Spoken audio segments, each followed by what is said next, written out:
Hello and good morning, everyone, and welcome to your early morning briefing for Thursday, the 8th of May, 2025. I'm your host, Mike Shelby.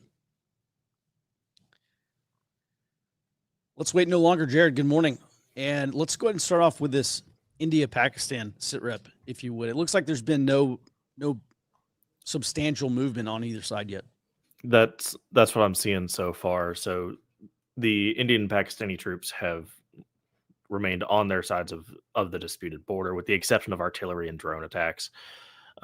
The Also, they're both trying to gain dominance over the information space with claims and counterclaims on social media. And the Indian External Affairs Minister Jaishankar told his Iranian counterpart, Foreign Minister Arakji, that India has no intention of actually escalating this fight, but will continue to respond to any attacks on India.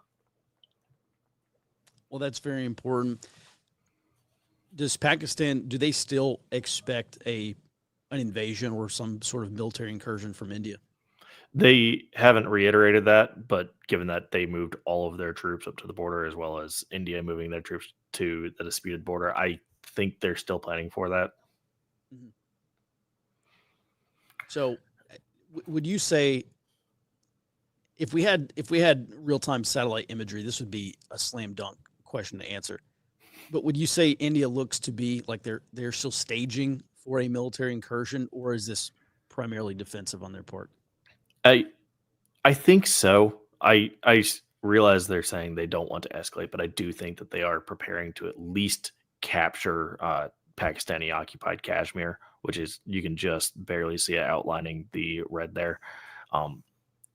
They moved all these troops up to the border. They're trying to achieve suppression of enemy air defense. They're trying to do these drone attacks. And if they want to achieve their objective, which is stopping terrorists coming into the border, you kind of have to go into that area. I don't see how they don't, unless they just decide that they're going to leave this at a border skirmish and then not actually achieve their objective. Mm-hmm.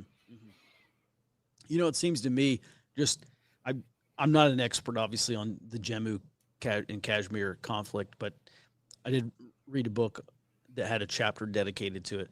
And it really seems like, back in Iraq, one of the things, you remember those T-walls? Listen, these are these big concrete walls, and they're like, 10 or 12 feet high or something like that, maybe 12 or 14 feet high. And starting, I think, in 2005 with Operation Gold Rush and beyond, the U.S. military sectioned off parts of Baghdad.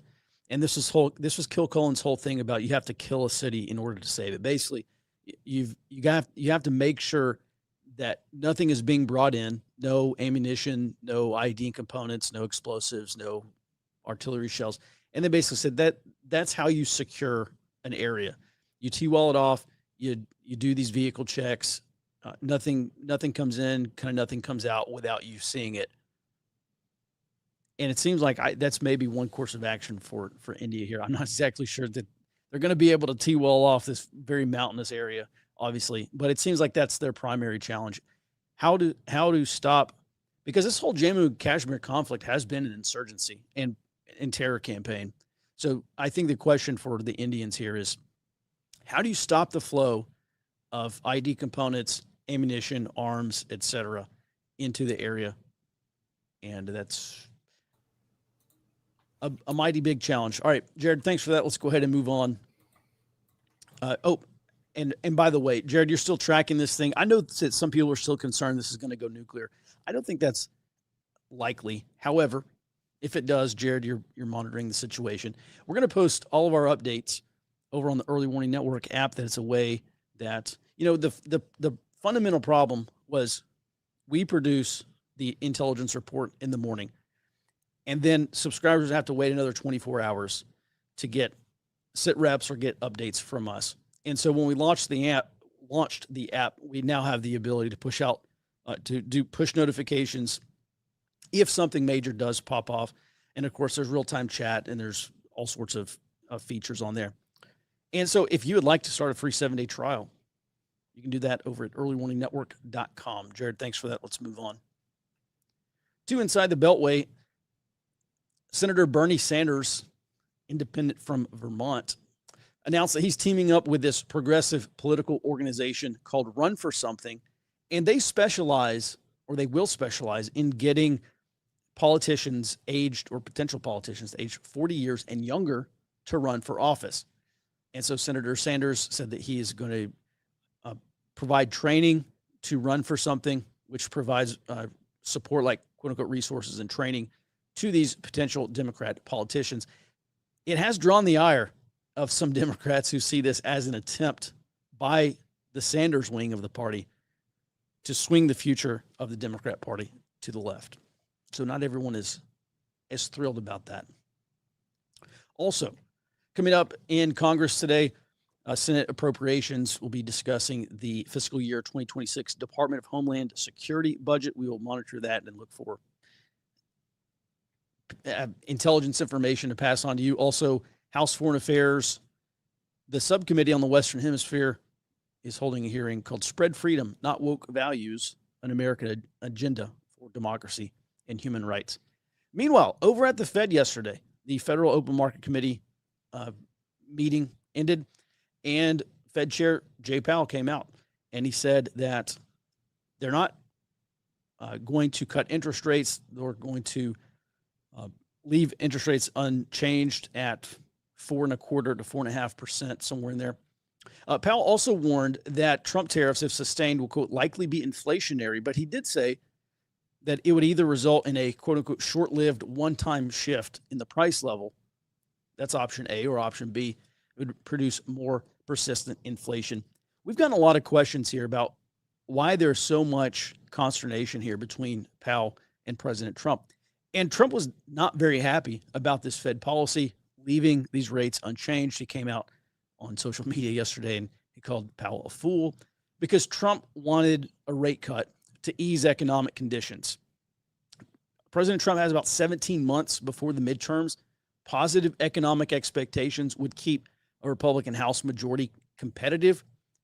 Obviously, if you're Trump, you are extremely concerned about being swept out of power in the House, your party being swept out of power in the House. Probably not in the Senate. We'll see. As far as banks go, they still, first of all the banks expected no rate cut, but they still say they expect 2 to 3 rate cuts later this year, probably in July and September at least, with a year-end rate as low as 3.75%. Looking ahead to next year, they expect further cuts down to about 3.25%. So for now, hard data like jobs, the jobs numbers came in at like 177,000. I'm sure that's going to be revised at some point in the near future. But that hard data is holding up. And so this is another reason why Powell has not cut rates. He continues to remain cautious about future inflation. Moving on to a roll-ups. Jared, bring you back on. Starting in New Hampshire, we've seen a ton of these crypto bills make their way through various states. There's one in Arizona, which we'll talk about here in just a second. But what's the latest out of New Hampshire? Yes, so New Hampshire's governor signed and therefore enacted a law authorizing the state treasurer to invest a portion of the public funds into precious metals or, quote, any digital assets with a market capitalization of over $500 billion. And this is up to 5% of the total public funds that are available for this. Mm-hmm. I'd also noticed in Arizona, I believe the state house passed a crypto bill and the governor there rejected it. So are these just states, Jared, are these just states saying are they actually talking about buying crypto and saving it? Yes. It'll be under the state government's authority with the your 12-word passphrase actually saved in a government file. They will maintain complete control over it. Yeah, hopefully there's like multi-signature authentication. Hopefully, Jared, it scares me when state governments are talking about buying crypto. I mean, I think it's insane.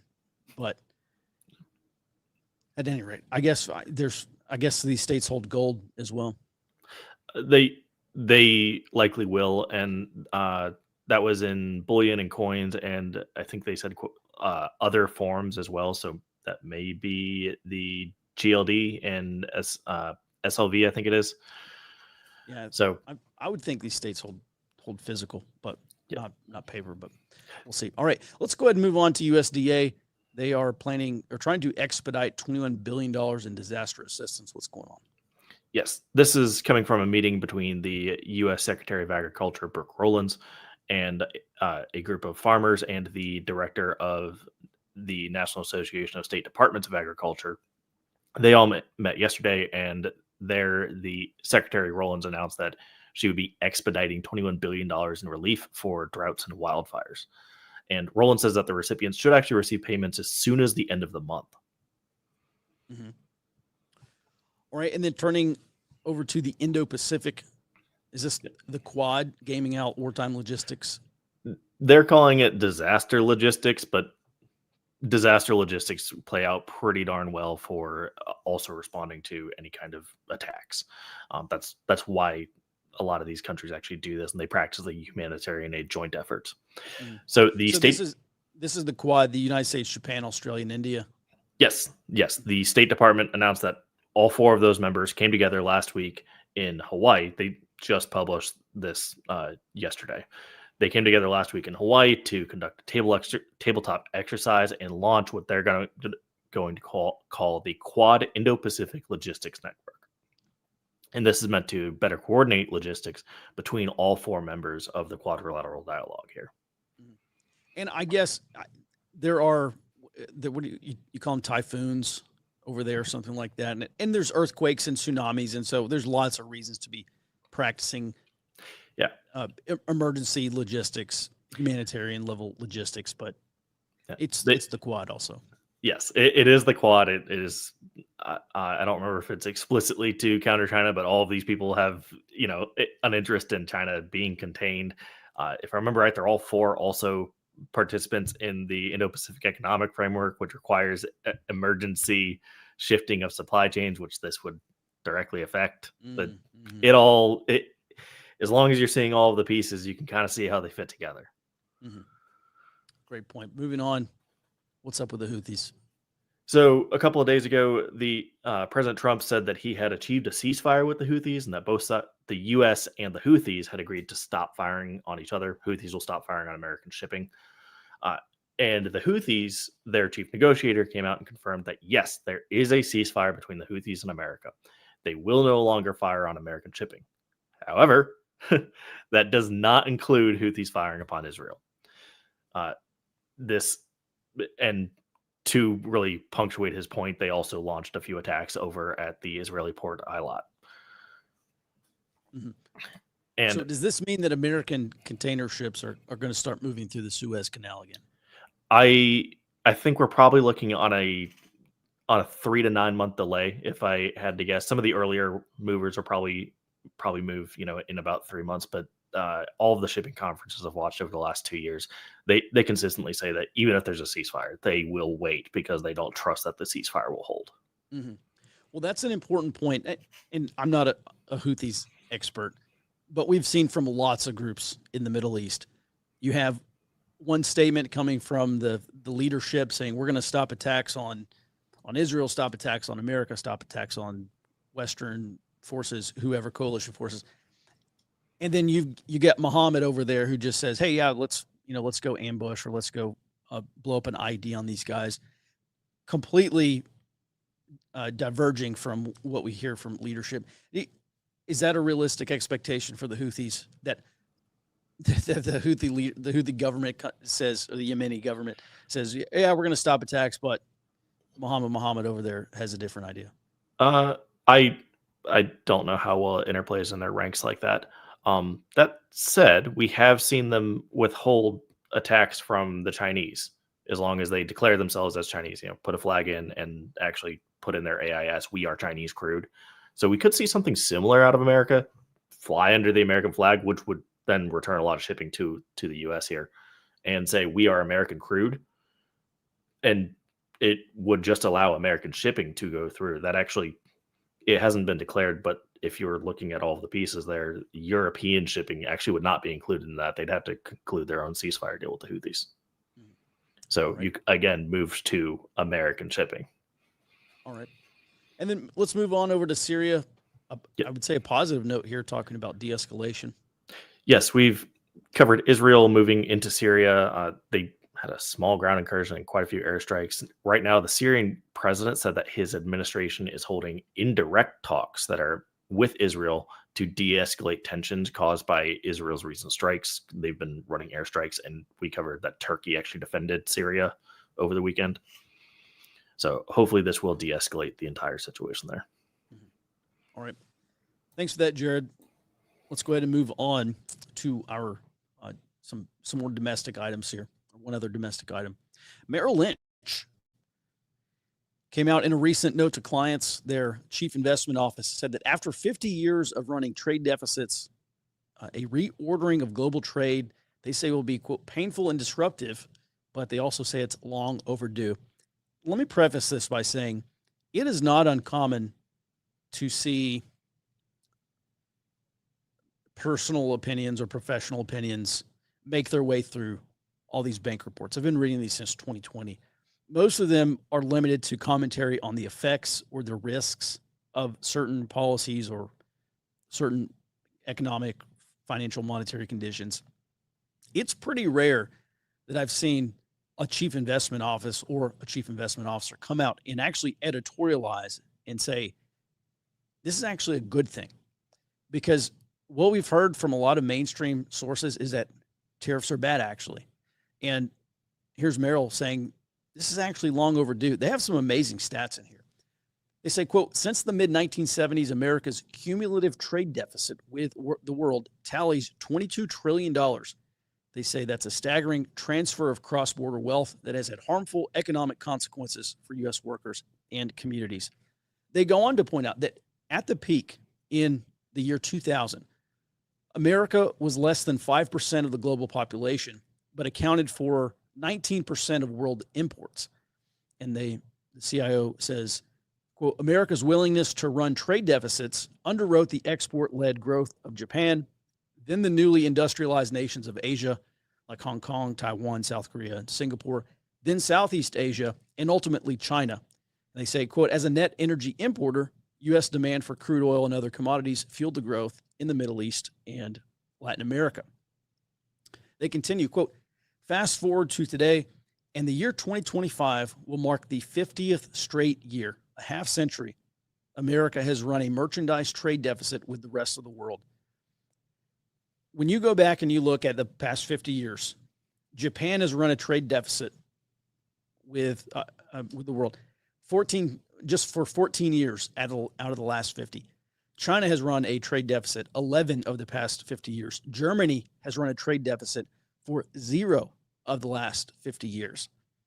There are a lot of countries complaining about America trying to fix its trade deficit that do not typically run trade deficits themselves.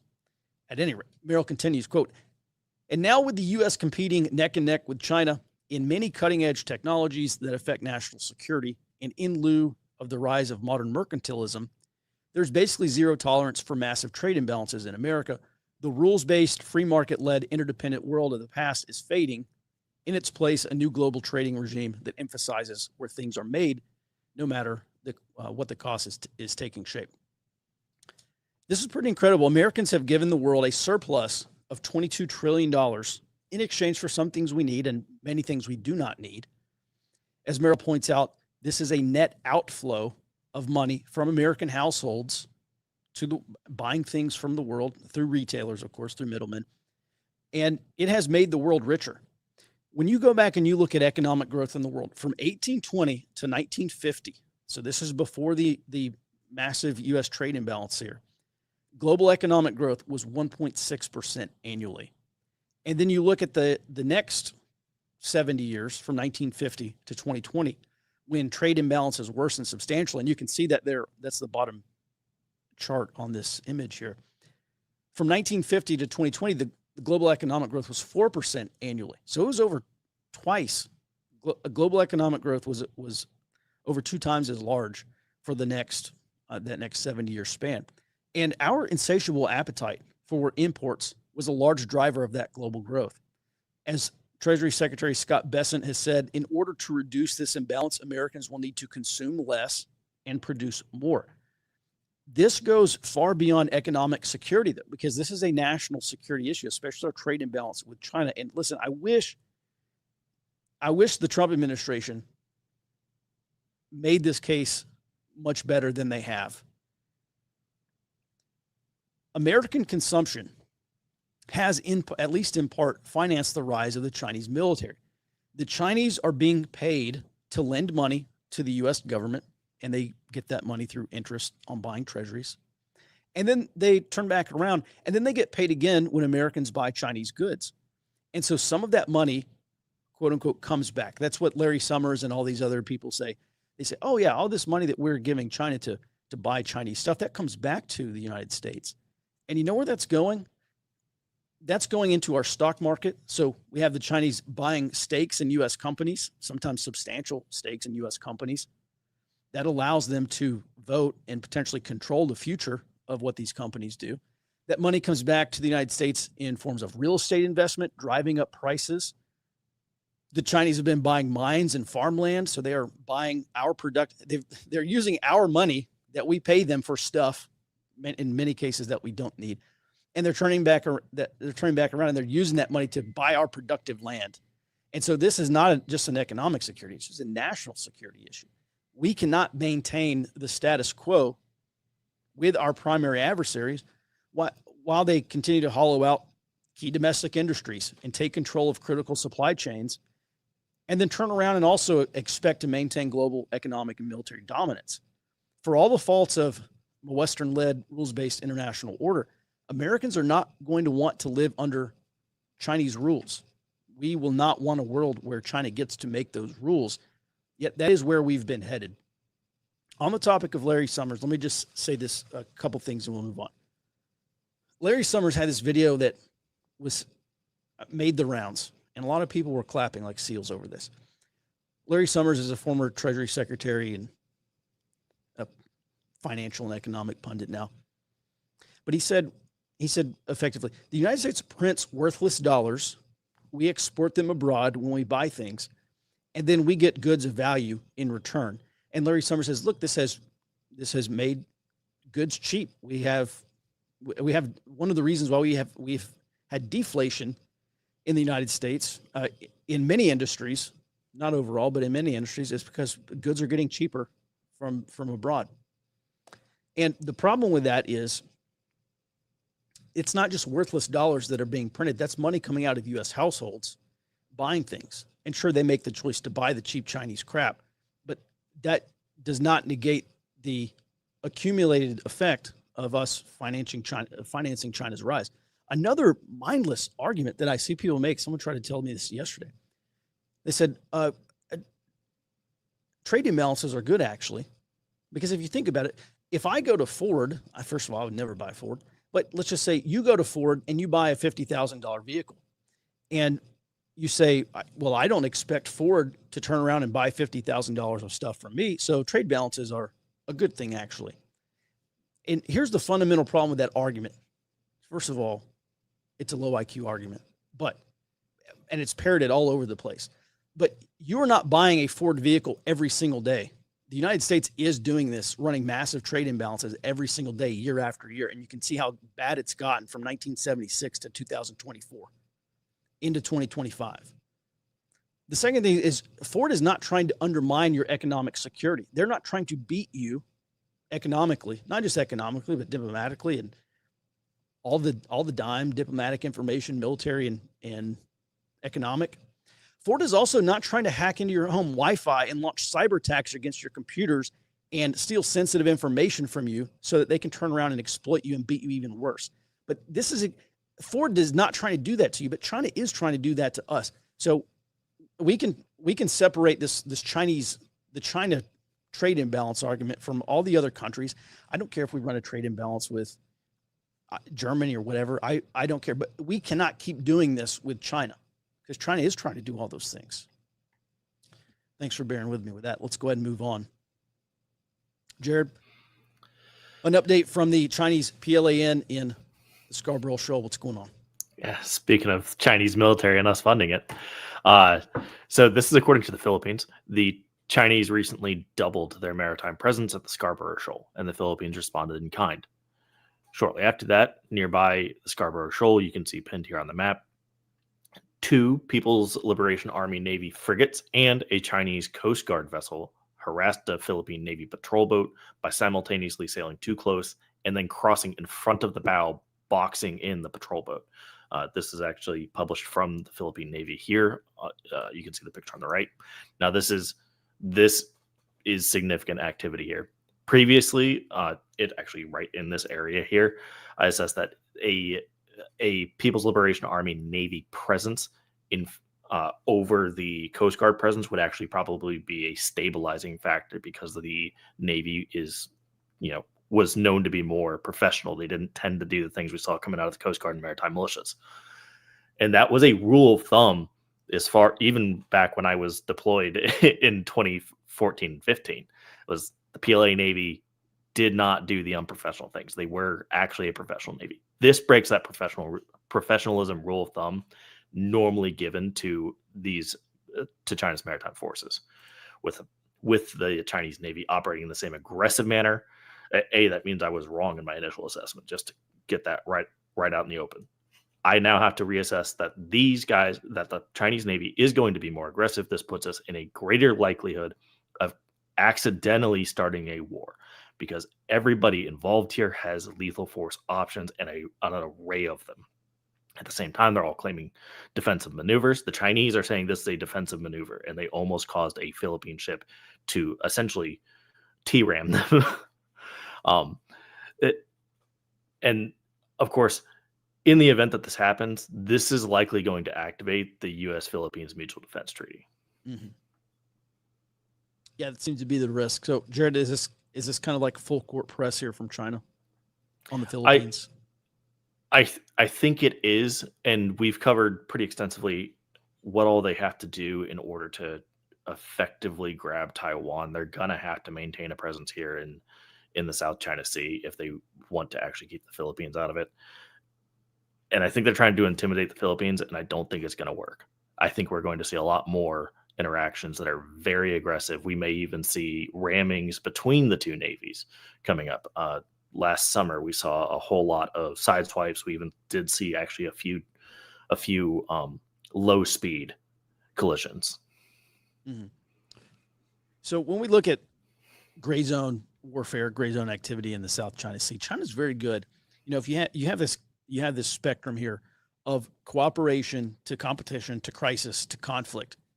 And if a conflict is a 3, China's very good at keeping it between like 2.5 and 2.75. Jared, do you think that ramming could become more common and stay in the gray zone as opposed to actually cross that armed conflict line? Basically, could we see ships ram each other and those countries not go to war? I think it depends on how they do it. If you do head on, like what you see lined up here, I don't think you can avoid going to war because you're hitting the side of a ship. If you simply swipe, you can avoid that. My chief in the Navy gave me stories from his chief that was in the Cold War, and they claimed that they would do that with the Soviet Navy frequently. They called it trading paint. And like obviously NASCAR. We never went to war. Mm-hmm. So I think it's possible, but I don't think that they're taking those actions to avoid war appropriately. All right. Well, if you ain't scraping, you ain't driving, as they say. All right. Thanks for that, Jared. Let's go ahead and move on to our questions. All right. How will Democrats survive the jingoism of the 250-year anniversary leading up to the midterms? I don't know. They're trying to, I guess, cancel it or point out how much it's going to cost. I don't think that's going to have, obviously, an effect on the White House. I don't know. The funny thing is, at the DNC in 2024, last summer, we saw American flags. We saw veterans. We saw police officers have very prominent roles at the Democrat National Convention last year. And as I've said, they stopped burning flags long enough to start waving them. So I do think I think it's kind of a double-edged sword for Democrats. That on the one hand, you want to take part and celebrate the 250-year anniversary of the United States. However, at the same time, however much you play into it, they will probably see that as expressing support for Trump. So I don't know how they're going to respond to it or get through it. Next question. When does the debt need to be refinanced? All right, so through June of this year, the United States Treasury had to refinance $6.5 trillion worth of debt. It's another reason why President Trump wants lower interest rates. Janet Yellen is made out to be like this Treasury whiz, and she had the opportunity to refinance many trillions of dollars at 0.5%. She didn't do it. So why she didn't, and now we're looking at 4% or whatever. And just like you go buy a car, you go buy a house, whatever, 0.5% matters. That makes a huge difference over the long term. So it's $6.5 trillion by June. And I don't watch the Treasury auctions when they happen. So I don't have a good number of what's left. But will the rate cut be in time? These banks are expecting the first rate cut in June, and it's going to be 0.25%.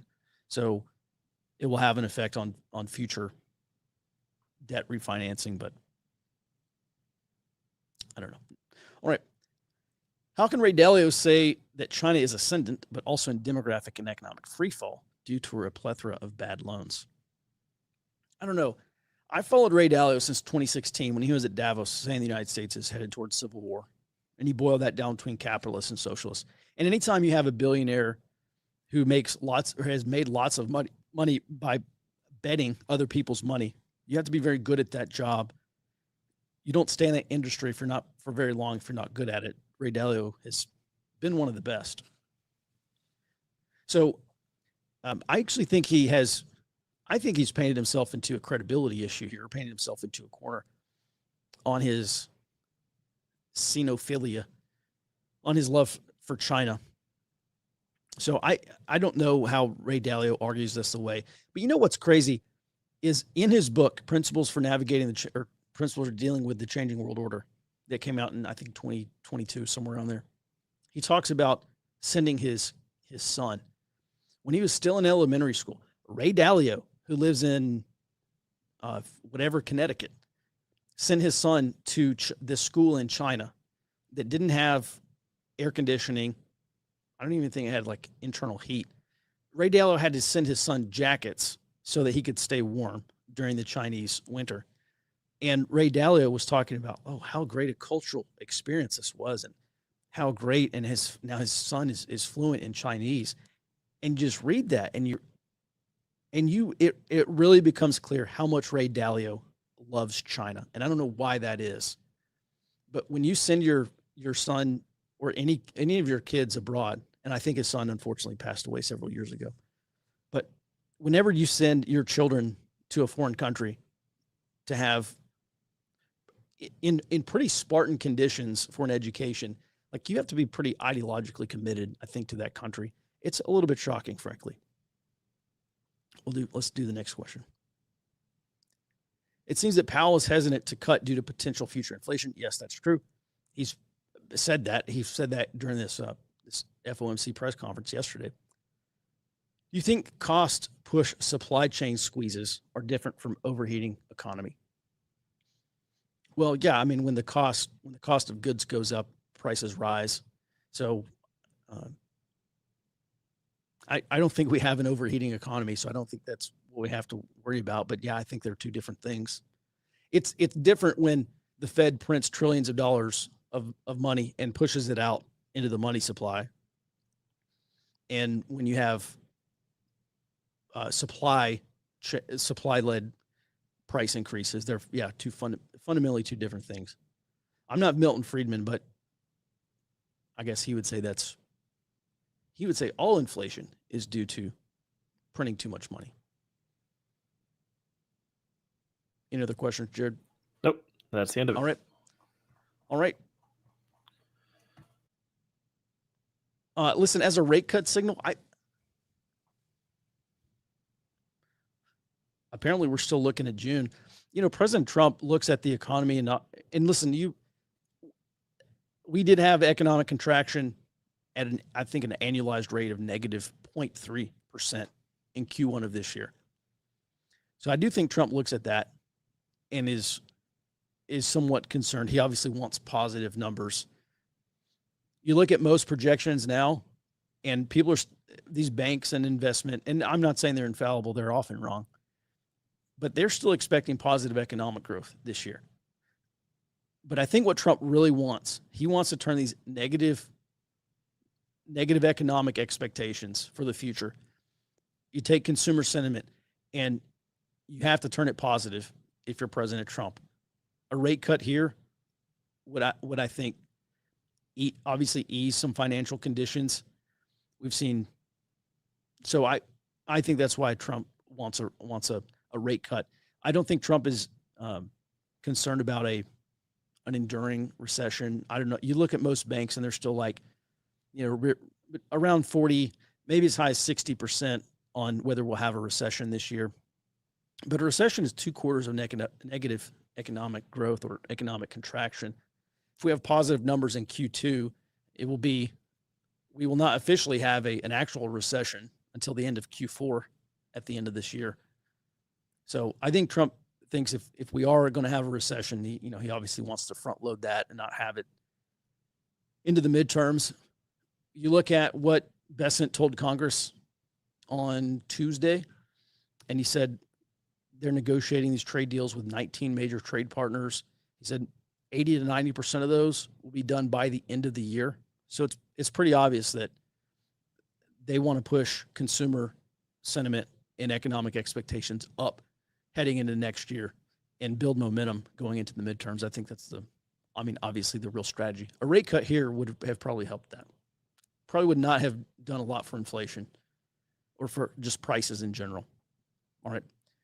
That's going to do it for today's morning briefing. The show goes on over on the Early Warning Network app. If you'd like intraday updates, in addition to our afternoon sit rep that Andrew produces, you can do that over at earlywarningnetwork.com. Start a free 7-day trial. Try us out. And that's going to do it. We'll be back in your inbox tomorrow morning. Back on the show starting at 08 Central Time. Thanks for the support. Thanks for watching. And until then, be well and stay out front.